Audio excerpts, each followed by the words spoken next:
नमस्कार दोस्तों, आप सभी का स्वागत है एक और लर्निंग वीडियो में। दोस्तों, जब मैंने मेरे ट्रेडिंग करियर की स्टार्टिंग की थी ना, तब तकरीबन ना 7-8 महीने हो गए थे मेरे को। मैं एक बहुत ही अच्छा एनालिसिस कर रहा था, लेकिन जब मैं 5,000 रुपये से ट्रेडिंग करता था ना, तो मैं उसको 5,000 को 7, 8, 9,000, 10,000, 11,000 रुपये ऐसे बना लेता था। लेकिन वो सब ना एक ही दिन में फिर चले भी जाते थे। तो मैं सोचता था यार ये हो क्या रहा है। तो उसकी वजह से ना मैं बहुत ही ज़्यादा डिप्रेशन में चला जाता। जैसे कि देखो, अभी मैं आपको बताऊं, मैं अभी आपको एक फिबोनाची स्ट्रेटजी दे रखा हूँ ना, ठीक है। तो वो रोज रोज काम नहीं करेगी, कभी ऐसा दिन भी आएगा कि वो काम नहीं करेगी। तो जब मान लीजिए आपने फिबोनाची से ना 6-7 दिन लगातार पैसे कमा लिए, लेकिन एक दिन ऐसा आएगा कि वो सारे पैसे ना आपके ऐसे कैसे चले जाएंगे, है ना, ठीक है। फिर आप बोलोगे कि फिबोनाची तो पिंटू भाई काम ही नहीं कर रहा। लेकिन भाई वो काम नहीं करेगा अगर रोज रोज अगर कोई भी स्ट्रेटेजी काम करे ना, तो भाई मार्केट में फिर हर कोई पैसा कमा ले, ठीक है। तो जिस दिन वो लॉस वाला दिन आएगा ना, उस दिन हमारे जो आज मैं जो ये 5 पॉइंट बता रहा ना, वो काम करेंगे, ठीक है। तो उस लॉस वाले दिन में ये 5 पॉइंट आपको लॉस से बचा लेंगे, आपको बड़ा लॉस नहीं होने देंगे। तो ये 5 पॉइंट अगर आज मैं खुद भी यूज़ करना छोड़ दूँ ना, तो मैं भी प्रॉफिट में नहीं रहूँगा, मैं भी नीचे आ जाऊँगा। और आपको पता ही होगा कि अभी मार्केट में थोड़े दिनों पहले क्या चल रहा था कि जो बड़े बड़े ट्रेडर थे ना, वो भी लॉस में थे, क्योंकि कहीं ना कहीं सभी का रिस्क मैनेजमेंट डगमगाया गया था, ठीक है। साइकोलॉजी भी सही नहीं थी। तो वो सारी चीज़ें एक साथ मिक्स होती हैं, तभी जाके आप एक प्रॉफिटेबल ट्रेडर बन पाते, ठीक है। तो इन 5 पॉइंट्स को आप लिखना और यूज भी करना। तो चलिए अब बिना देरी के अपना वीडियो शुरू करते हैं। देखो दोस्तों, बहुत बार ना आप एक ट्रेड लेते हो, पूरी रिसर्च से लेते हो, जी जान लगा के आप एक ट्रेड ले लेते हो ना, और उसके बाद में होता क्या, आप उसमें आपको प्रॉफिट भी दिखाई देता, लेकिन लास्ट में जाके आप ना उसको लॉस में ही बुक करते हो। तो ये ऐसा ना आपके साथ बहुत बार होता है कि आपको प्रॉफिट तो दिखाई देता, लेकिन आप उसको बुक नहीं कर पाते और अंत में जाके आप लॉस में ही उस पोजीशन को काट पाते हो, ठीक है। तो देखो, इसको मैं आपको एक एग्जांपल से बताता हूँ कि आपने ना 5,000 रुपये से एक ट्रेड लिया, ठीक है। आपने उसमें डिसाइड किया कि भाई मुझे इसमें ना तकरीबन 500 का प्रॉफिट होगा ना, तो मैं उसमें निकालूं। लेकिन वो फ्लो ही फ्लो में 500 का प्रॉफिट ना 600 को गया। अब 600 पर जाने के बाद में आप सोच रहे हो कि ये तो और गिरेगा, इसका प्रॉफिट जब 800 को हो जाएगा ना, तब मैं इसमें से निकल जाऊंगा। अब वो 800 भी हो जाता है। अब 800 होने के बाद में आप सोच रहे हो कि ये 1,000 हो जाए, बस मात्र 1,000 मैं निकल जाऊंगा, ठीक है। तो वो जाके ना 1,000 तो नहीं होता है ना, 1,000 तो नहीं होता, लेकिन 900 के पास में ही जाके वो वापस से ना 800 पे आ जाता है। 800 से आप सोच रहे हो फिर उसके बाद में 600 आ जाता, और 600 पर आप सोच रहे हो यार एक बार वापस से 800 ही दिख जाए, मैं तो एग्जिट हो जाऊंगा। लेकिन वो 600 से 500 भी आ जाता है। अब आप इतना बड़ा पहले प्रॉफिट देख चुके होते हो, और उसके बाद में आप उसको 500 पर भी एग्जिट नहीं कर पाते हो, और उसकी वजह से आप अंत में जाके ना उस पोजीशन को ना लॉस में ही एग्जिट कर देते हो। तो ये ना बहुत ही बड़ी प्रॉब्लम है, और इसी वजह से आज के जो अपने जो 90% लोग हैं ना, वो लॉस में चल रहे हैं। तो ये आपके साथ भी होता है, ये मेरे साथ भी होता था, लेकिन मैंने ना ये 5 पॉइंट्स फॉलो करके उस चीज़ को सही कर लिया है।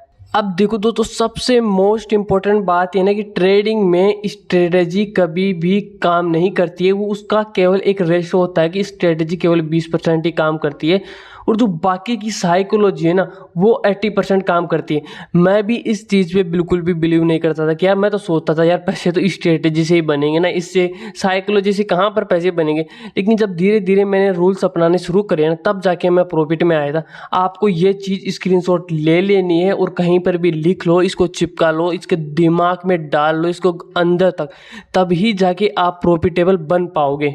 लेकिन दोस्तों, साइकोलॉजी भी ना अपन एक दिन में थोड़े बना सकते हैं, इसके भी कुछ रूल्स होते हैं, नियम होते हैं। जैसे अपन एक स्ट्रेटजी बनाते हैं ना, कैंडलस्टिक को यूज करके बनाते हैं, चार्ट पैटर्न को यूज करके बनाते हैं, और प्राइस एक्शन को यूज करके बनाते हैं। अपन बहुत सारी चीज़ों को मिक्स में करके एक स्ट्रेटजी को बनाते हैं। तो उसी तरीके से साइकोलॉजी के भी अलग अलग पिलर होते हैं, कम से कम बहुत सारे पिलर होते हैं इसके।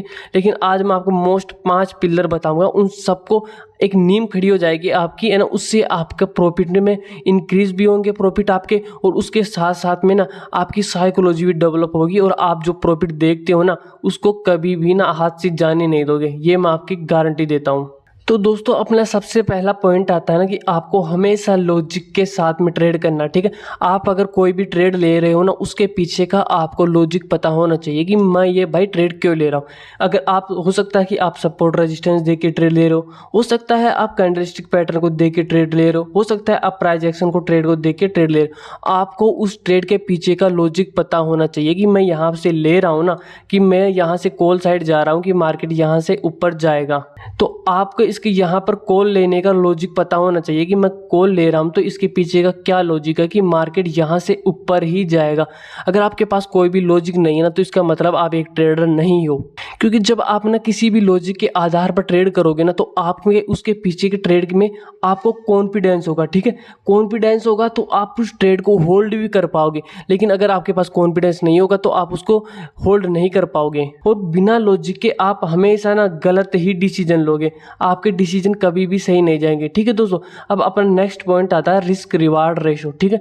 रिस्क रिवार्ड रेशो एक मोस्ट इंपॉर्टेंट होता है। देखो दोस्तों, रिस्क रिवार्ड रेशो क्या होता है कि आप 5,000 रुपये से ट्रेड कर रहे हो, आपने रिस्क डिसाइड कर दिया है कि मैं 500 रुपये का ही लॉस लूँगा, और रिवार्ड आपने डिसाइड कर दिया है कि मैं 1,000 रुपये का लॉस लूँगा, ठीक है। अगर आपने इस तरीके से रिस्क रिवार्ड डिसाइड करके कोई ट्रेड ले रहे हो ना, तो वो सबसे बेस्ट ट्रेड है, ठीक है, उसमें कोई भी दिक्कत नहीं है। लेकिन आपने एक ऐसा ट्रेड लिया है कि आपने डे का लॉस तो 500 रुपये डिसाइड कर लिया कि मैं एक दिन में 500 रुपये का लॉस लूँगा, ठीक है। लेकिन आप लॉस ले रहे हो 600 का, और जब प्रॉफिट ले रहे हो तब 800 का ही ले रहे हो। आप मतलब लॉस तो 600 का ले रहे हो और प्रॉफिट, आपने अपना रूल तोड़ दिया। तो आपका ये मेंटेन नहीं है रिस्क रिवार्ड रेशो बिल्कुल भी, और आप इसकी वजह से ना कभी भी प्रॉफिटेबल नहीं बन पाओगे। ये मोस्ट इंपॉर्टेंट है, ये इसका भी बहुत बड़ा रोल होता है। आपने अगर डिसाइड कर लिया है ना कि मैं 500 रुपये का रिस्क लूँगा एक दिन में, ठीक है, और आपने ये भी डिसाइड कर लिया कि मैं रिवार्ड लूँगा 1,000 रुपये का प्रॉफिट, ठीक है, आपने ये दोनों चीज़ मिक्स में डिसाइड कर लिए, तो आपको इसके ऊपर बिल्कुल स्टिक रहना पड़ेगा। चाहे से आपका प्रॉफिट है ना 900 रुपये पर जाके वापस आ जाए, लेकिन आपको बिल्कुल स्टिक रहना पड़ेगा, 1,000 का ही प्रॉफिट लेना पड़ेगा, और रिस्क आपका 500 का ही होना चाहिए। अगर आप 1,000 रुपये का ले रहे हो, 600 का रिस्क ले रहे हो, तो वो बहुत ही गलत है, ठीक है। तो आपको ये चीज़ हमेशा फॉलो करनी पड़ेगी। 1,000 रुपये का तो रिवॉर्ड ले रहे हो, लेकिन बहुत बार ऐसा होगा कि आपको रिवॉर्ड बहुत ही ज़्यादा मिलेगा, ठीक है, आपको बड़ा प्रॉफिट होने वाला होता है, लेकिन आप तो 1,000 रुपये का लेके ही चले जाते हो। लेकिन उस जगह आपको बड़ा प्रॉफिट कैसे लेना, आपको बड़ा प्रॉफिट लेना है ट्रेलिंग स्टॉप लॉस के साथ में आपको बड़ा प्रॉफिट लेना है। और बड़ा प्रॉफिट आपको ट्रेलिंग स्टॉप लॉस से होगा कि जैसे कि आपने यहाँ पर इस कैंडल में एंट्री ली है, तो उसके बाद में एक और कैंडल यहाँ पर क्लोज हो गई है, तो आपका पहला स्टॉप लॉस यहाँ पर था। अब इसके बाद में आप अपना स्टॉप लॉस ना इस कैंडल के नीचे ले आओ। तो इस तरीके से जब आपका प्रॉफिट ऐसे बढ़ता रहेगा, तो आपकी कैंडल्स भी इस तरीके से चलती रहेगी। तो आपको ट्रेलिंग स्टॉप लॉस का यूज करके बड़ा प्रॉफिट लेना है। इसलिए दोस्तों, आपको ना हमेशा से ट्रेड लेने से पहले ये डिसाइड कर लेना है कि आपका रिस्क रिवार्ड रेशो क्या है और आपका स्टॉप लॉस क्या है। दोस्तों, अपना नेक्स्ट पॉइंट जो मोस्ट इंपॉर्टेंट पॉइंट है, हाँ, आपने इस पे ध्यान नहीं देते हो, लॉस रिकवरी, ठीक है। आप में से बॉस भाई ऐसी गलती करते हैं, मैं खुद भी यही गलती करता था पहले, ठीक है, लेकिन मैंने तो इसमें बहुत सारा सुधार कर लिया अब, ठीक है। तो मान लीजिए आपने डिसिप्लिन बना लिया, रूल बना लिया, रिस्क रिवार्ड बना लिया कि आपको ना दिन में मात्र एक ट्रेड लेना है, एक ट्रेड से ज़्यादा आपको लेना ही नहीं है। तो उसके बाद में मान लो आपके पहले ही ट्रेड में लॉस हो गया है, ठीक है। अब आप क्या करोगे, आप ना इसको रिकवर करने की कोशिश करोगे, और इसके रिकवर करने के चक्करों में आपने 500 रुपये का लॉस डिसाइड कर रखा था ना, तो वो लॉस हो गया। अब 500 की जगह यहाँ पर 1,000 दे बैठोगे, ठीक है। फिर 1,000 होने के बाद में फिर से आप इसको रिकवर करने की कोशिश करोगे। तो इस तरीके से आपका लॉस ना बढ़ता ही जाएगा। आपको कभी भी मार्केट में ना लॉस रिकवर करने के बारे में नहीं सोचना है, क्योंकि अगर आप लॉस रिकवर करने की सोच कर रहे हो ना, तो इसका मतलब है कि आप ना इस भरोसे बैठे हो कि आप ना मार्केट को बहुत ही ज़्यादा जानते हो, और आप ना मल्टीपल ट्रेड लेने के बाद में भी ना आप प्रॉफिट में हो जाओगे। इसलिए आप जब इस तरीके से करोगे ना ट्रेडिंग, तो आप अपना लॉजिक भूल जाओगे। लॉजिक तो आपको याद ही नहीं रहेगा कि मैं किस लॉजिक पे ले रहा हूँ। आप बस ऐसे होप में ट्रेडिंग करोगे कि यहाँ से मार्केट गिर जाए। अगर आप इतने मल्टीपल ट्रेड लेके प्रॉफिट में रहोगे ना, तो इस तरीके से तो हर कोई पैसे वाला बन जाएगा मार्केट में। तो आपको ना मल्टीपल ट्रेड नहीं लेने। आपको अगर पहले ट्रेड में लॉस हो गया ना, आपको अगला ट्रेड लेना ही नहीं है, लॉस रिकवर करना ही नहीं है। मार्केट कहीं नहीं जा रहा, आगे फिर मार्केट प्रॉफिट देगा, आपको फिर से कर लेना है। लेकिन अगर आपको पहले ही ट्रेड में प्रॉफिट हो गया है ना, तो ये तो बहुत ही अच्छी बात है, आपको नेक्स्ट ट्रेड फिर भी नहीं लेना है, ठीक है। अगर प्रॉफिट हो गया ना तब भी आपको नेक्स्ट ट्रेड नहीं लेना है, बिल्कुल डीसीसी प्लान के साथ में अपना लैपटॉप टैबलेट जो भी है ना उसको बंद कर दो सेटअप को। लेकिन अगर आपको पहले ही ट्रेड में लॉस हो गया ना तो उसको रिकवर नहीं करना, बिल्कुल डिसिप्लिन में बने रहना, क्योंकि हर ट्रेडर को एक नया ट्रेड मानकर ही ट्रेड लेना चाहिए, ठीक है। कि मैं एक ट्रेड ले रहा हूँ, ये मेरा नया ट्रेड है और ये आज मेरे लास्ट ट्रेड है, लॉजिक के साथ में पहला ट्रेड लो और उस ट्रेड से आप सीखते भी जाओ, जो ट्रेड लिया है ना उससे आप सीखते भी जाओ।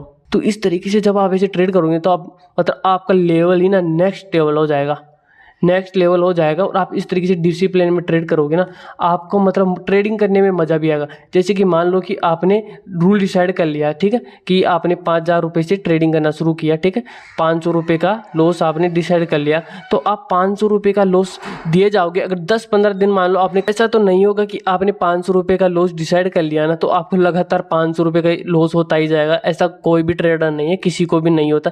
बस जो लॉस होता है ना वो बड़ा कर बैठते हो, क्योंकि आप रूल फॉलो नहीं करते। तो आपको 500 रुपये का लॉस एक दिन का ले लेना है, ठीक है। आपको बिल्कुल भी ऐसा नहीं करना कि इसको रिकवर करना है। आपको 500 का लॉस हो गया, आप उसको लेके बैठ जाओ, ठीक है। मार्केट को आप देख सकते हो, उससे सीख सकते हो, तो आराम से एनालिसिस कर सकते हो, लेकिन आपको ट्रेड नहीं लेना। चाहे से कितनी भी बड़ी आपको अपॉर्चुनिटी दिखे, लेकिन आपको ना ट्रेड लेना ही नहीं है। तो इस डिसिप्लिन से आपको ट्रेड करना पड़ेगा। दोस्तों अपना नेक्स्ट पॉइंट आता है फोमो, ठीक है। फोमो का मतलब होता है फियर ऑफ मिसिंग आउट, ठीक है, किसी चीज़ के चले जाने का गम होता है। ये फोमो की वजह से भी आपको बहुत सारे लॉसेस होते हैं। देखो फोमो क्या होता है कि यहाँ से ऊपर से ट्रेड लाइन आ रही है, आपने यहाँ पर ये ट्रेड लाइन बनानी, इस तरीके से 2 पॉइंट को टच कर दिया और आपने ये सोच रखा है कि ये जब तीसरी बार इसको टच करेगा ना तो मैं यहाँ पर भाई ट्रेड ले लूँगा, मैं यहाँ पे अपना ट्रेड एग्जीक्यूट कर लूँगा, ठीक है। तो ये लाइन यहाँ पर टच भी कर ली, ठीक है, लेकिन ये ट्रेड आप फोमो की वजह से नहीं ले पाते हो। आप यार मेरे को क्योंकि आपको पिछले लॉस हुए हुए रहते हैं, तो उस वजह से आप ट्रेड नहीं ले पाते हो कि यार मेरे को यहाँ से फिर से लॉस हो जाएगा, तो आप उस डर की वजह से ना आप वो ट्रेड नहीं ले पाते हो। लेकिन जब जैसे ये कैंडल या इतनी बड़ी कैंडल बनती है ना, आप फिर सोते हो अरे यार मेरे को तो भाई पहले से पता था कि ये तो यहाँ से मार्केट गिरेगा, लेकिन मैंने ट्रेड नहीं लिया। फिर फोमो में आके दोबारा से आप फिर यहाँ पे ट्रेड लेने लग जाते हो। अब मार्केट को आपको ट्रेड तो यहाँ पे लेना था, अब मार्केट यहाँ पर आ गया, ठीक है, अब आप यहाँ पर ट्रेड लोगे। फिर पता क्या बोला पिंटू भाई, मैं जहाँ से ट्रेड लेता हूँ ना मार्केट वहीं से रिवर्स हो जाता है, पता नहीं मार्केट की मेरे से क्या दुश्मनी। भाई मार्केट की आपसे कोई भी दुश्मनी नहीं है, जैसा आपको मार्केट दिख रहा है ना वैसा ही मेरे को दिख रहा है, वैसा ही सभी को दिख रहा है। तो ये चीज़ आपके फोमो की वजह से हो रही। आपने यहाँ पर आपको कोई भी अपॉर्चुनिटी दिखी, आपने कोई भी लॉजिक बना रखा, आप सपोर्ट रेजिस्टेंस पे ट्रेड ले रहे हो या रेजिस्टेंस पे ले रहे हो या आप ट्रेड लाइन पे ले रहे हो, किसी भी चीज़ पे आप ट्रेड ले रहे हो, आपको दिखा, आपने उसको बैक टेस्ट कर रखा, आपको साथ के साथ में ट्रेड एग्जीक्यूट करना है, ठीक है। एग्जीक्यूट किया, स्टॉप लॉस लगाया, चलो भाई आप आराम से मार्केट को आपके डायरेक्शन में जाने। यहाँ से फिर आपने यहाँ पर ट्रेड लिया, ठीक है, मार्केट अब यहाँ से वापस रिवर्स होकर ऐसे ऊपर जाएगा और आपका स्टॉप लॉस भी नहीं होगा, स्टॉप लॉस भी नहीं होगा। आप उससे पहले डर से एग्जिट कर दोगे कि आप ये तो गलत हो गया, मेरा लॉस हो गया वापस से, अब उसको और ज़्यादा लॉस हो जाएगा इससे, अब तो मार्केट यहाँ से रिवर्स हो जाएगा क्योंकि यहाँ से ये ट्रेड लाइन आ रही है, हर बार मार्केट यहाँ से जा रहा है, यहाँ पे अब 3 टच हो गए हैं मार्केट, अब इस ट्रेड लाइन को तो तोड़ेगा, ऊपर भी 3 टच हो गए हैं मार्केट तो इसको तोड़ेगा। तो आपके दिमाग में ये सारी चीज़ें चलती रहती है। आपने ट्रेड भी ले लिया है, एनालिसिस भी सही था, लेकिन आपको एंट्री यहाँ पर लेनी थी, लेकिन आपने ये अपॉर्चुनिटी खो दी है। अब आप फोमो में चल रहे हो और आप फिर ऐसे लॉस करते रहोगे, तो आपको कभी भी फोमो में ट्रेड नहीं लेना है। हमेशा ये पॉइंट्स लिख लो कि जहाँ पे आपको अपॉर्चुनिटी दिख रही नहीं, यहाँ पे आपको दिख गई ना, तो आपको यहाँ पर ट्रेड लेना ही है, चाहे से कुछ भी हो जाए। आप चाहे से आपको स्टॉप लॉस हो जाए, देखो स्टॉप लॉस आप सोच रहे हो ना कि मैं तो स्टॉप लॉस नहीं दूंगा, मैं तो ऐसे ट्रेडर बन जाऊंगा, तो ऐसे तो मैं भी ट्रेडर नहीं बना भाई। मेरे को तो स्टॉप लॉस पहले भी होते थे और अब भी अपन भाई छाती ठोक के कहता हूँ कि मेरे तो भाई स्टॉप लॉस अभी भी होते हैं, ठीक है। ऐसा नहीं है कि मेरी एक्यूरेसी 100% नहीं है, मेरी एक्यूरेसी भी ना 80% है, कभी 85 हो जाती है, कभी 70 आ जाती है, ऐसा फिक्स नहीं है, ठीक है। मार्केट के बिहेवियर के ऊपर होता है कि मेरी एक्यूरेसी कितनी है। तो लेकिन बस मैं रिस्क रिवार्ड और ये पॉइंट्स फॉलो कर रहा हूँ ना, उसी वजह से मैं प्रॉफिट में हूँ, ठीक है। लेकिन अगर मैं भी ये नहीं करूँगा तो मैं भी लॉस में चला जाऊँगा भाई। मैं भी इंसान हूँ और आप भी इंसान, कोई अपने में फ़र्क नहीं है, ठीक है। अब अपना आता है लास्ट पॉइंट। देखो दोस्तों, लास्ट पॉइंट यही है कि जो मैंने आपको पहला पॉइंट बताया, जो मैंने आपको दूसरा पॉइंट बताया, जो मैंने आपको तीसरा पॉइंट बताया, जो मैंने आपको चौथा पॉइंट बताया, तो आपको इन चारों पॉइंट्स को फॉलो करना है। पांचवा पॉइंट यही है, ठीक है। ऐसा नहीं है कि आपने बस वीडियो देख लिया, चलो छुट्टी भाई हो गया काम, ठीक है, वीडियो को लाइक कर दिए, चलो कमेंट नहीं करेंगे, चलो अभी टाइम नहीं है, निकल गए। ऐसा नहीं करना चाहिए। वीडियो को आप लाइक मत करना, कोई दिक्कत नहीं है, लेकिन इन जो भी ये मैंने 4 पॉइंट बताए ना, इन चारों पॉइंट्स को आपको फॉलो करोगे ना, तब जाके अपना 5वां पॉइंट पूरा होगा। अगर आप इन चारों पॉइंट को फॉलो नहीं करोगे तो अपना 5वां पॉइंट आपने अधूरा ही छोड़ दिया है, आपने 5वां पॉइंट यूज नहीं करा। तो आपने अगर 5वां पॉइंट यूज नहीं करा है ना, तो आपने ये चारों पॉइंट भी यूज नहीं करे। तो 5वां पॉइंट अपने इन चारों पॉइंट्स के ऊपर डिपेंड करता है। तो आपको इन चारों पॉइंट्स को फॉलो करना है, कॉपी में लिख लेना है और इन चारों पॉइंट को आपको फॉलो करना है, क्योंकि आपके सारे ट्रेड लेना जरूरी नहीं है। जहां पर आपको पूरा कॉन्फिडेंस है ना, वहीं पर ट्रेड लेना है आपको। अगर आपको कोई भी अपॉर्चुनिटी नहीं मिल रही है तो आप ट्रेड मत लो भाई, मार्केट कहीं नहीं जा रहा, कल ले लेना, परसों ले लेना। आपने बहुत बार मेरे को लाइव में देखा होगा, बहुत बार आपने मेरे को लाइव में भी देखा होगा कि मैं किस तरीके से करता हूँ कि मार्केट अगर इस तरीके से ऊपर जा रहा है ना, तो मैं एक ही डायरेक्शन में बैठा रहता हूँ और मैं यहाँ का ट्रेड लेता ही नहीं हूँ। आपने बहुत बार मेरे को लाइव में देखा होगा कि मैंने आपको बोल दिया कि भाई मैं तो आज बेरिश हूँ, मैं तो डाउन साइड का ही ट्रेड लूंगा। मैंने आपको ऐसा बहुत बार बोला होगा, बहुत बार लाइव में। आप बोल रहे हो कि आप तो बोलते हो कि यहाँ से सर मार्केट गिर रहा है, पुट साइड ले लेंगे, पुट साइड ले लेगा। नहीं, मैं मना कर देता हूँ आपको, नहीं भाई, मेरे को दिन में मात्र 2 ट्रेड लेने, मैं तो जब मार्केट यहाँ पर आएगा ना, मैं तो ट्रेड यहीं पर लूंगा, चाहे से मार्केट इस तरीके से गिर जाए। देखो अब मैं लाइव में हूँ, लेकिन मैं फिर भी देखो कितना डिसिप्लिन में आपको ट्रेड दे रहा हूँ, बल्कि मेरे को पता है कि यहाँ से मार्केट गिर जाएगा, ठीक है, लेकिन मैं आपको फिर भी यहाँ पे ट्रेड नहीं दे रहा हूँ, क्योंकि मैं आपका डिसिप्लिन बना के रखना चाहता हूँ। मैं आपका डिसिप्लिन खराब नहीं करना चाहता। मैं आपको सिखा रहा हूँ कि आपको ऐसी ट्रेडिंग करना है। आप अगर मेरी बात मानोगे ना, मात्र मेरी बात मानोगे ना, 6 मंथ तक भी आप अगर मेरी बात मान लिया ना, जो मैंने बताया ना वो बिल्कुल डिसिप्लिन से फॉलो कर लिया ना, मैं आपको गारंटी देता हूँ ना, आप 100% ट्रेडर बन पाओगे। और मेरे वीडियो को आप हमेशा, कोई भी स्ट्रेटेजी का वीडियो दूँ ना, आप उसको एक बार मत देखा करो, उसको तकरीबन 2 या 3 बार देखा करो, तब जाके ना वो कंसेप्ट क्लियर होगा। क्योंकि मैं हैवी कंसेप्ट पढ़ाता हूँ, ठीक है, अपना मार्केट में ऐसा कोई भी कंसेप्ट नहीं बताते जो अपन बताते, तो उसको बार बार में देखा करो और उसको पूरा बैक टेस्ट भी करा करो, ठीक है। तो आपको बस मार्केट में एक डायरेक्शन डिसाइड करना। अभी एक दिन की मैं लाइव की आपको बात बता रहा हूँ, एक दिन लाइव में क्या हुआ था, ठीक है, कि मार्केट इस तरीके से चल रहा था। लाइव में मैं आपको बताता हूँ कि मार्केट इस तरीके से चल रहा था, ठीक है, लेकिन मैंने आपको एक चीज़ बोली थी कि मार्केट भैया यहाँ से तोड़ देगा ना, तो मेरी एक्यूरेसी ना 80% हो जाएगी। 80% क्या है, ये तो 90 ही हो जाएगी। मैंने आपको यहाँ पर ऐसे बोल रखा था, ठीक है, लेकिन मार्केट आया ही नहीं था उस डायरेक्शन में और मैंने वो ट्रेड भी नहीं लिया था, ठीक है। अब मेरे को पूरा दिन बैठे हुए, तकरीबन उस वक्त मेरे को 2 बज गए थे, लेकिन मैंने कोई भी ट्रेड नहीं लिया। फिर उसके बाद में यार अपने डायरेक्शन में तो मार्केट आ नहीं रहा, तो अपन क्या करते हैं, चलो एक ट्रेड ले लेते हैं, ठीक है। फिर उसके बाद में इसने यहाँ पर ऊपर ब्रेकआउट दिया था, फिर अपन ने वहाँ पर ट्रेड लिया था, मैंने उसमें तकरीबन 12 पॉइंट कमाए थे, ठीक है। तो मेरा व्यू क्या था कि ये डाउन चला जाएगा ना, तो मेरी एक्यूरेसी ऑटोमेटिक ही बढ़ जाएगी, लेकिन वो नहीं गया। लेकिन मैंने मेरे डायरेक्शन में बैठा तो था ना, लेकिन फिर मैंने मेरा डायरेक्शन चेंज किया, ठीक है, कि मार्केट चलो अब इसके अनुसार ही चलते हैं, मार्केट के हिसाब से ही, अपने हिसाब से तो ये आ नहीं रहा, तो फिर जाके मैंने वो ट्रेड लिया था। तो आपको इसी तरीके से जो मैं आपको लाइव में सिखा रहा हूँ ना, तो आपको वो सारी चीज़ें भी फॉलो करना। तो अपन देखो रेगुलरली लाइव आने की कोशिश करेंगे, 9 से लेके तकरीबन 12 बजे तक या 1 बजे तक लाइव आएंगे अपन, ठीक है दोस्तों। तो दोस्तों आपको अगर ऐसी लर्निंग फुल वीडियो चाहिए तो आप हमारे चैनल को सब्सक्राइब कर सकते हो। धन्यवाद।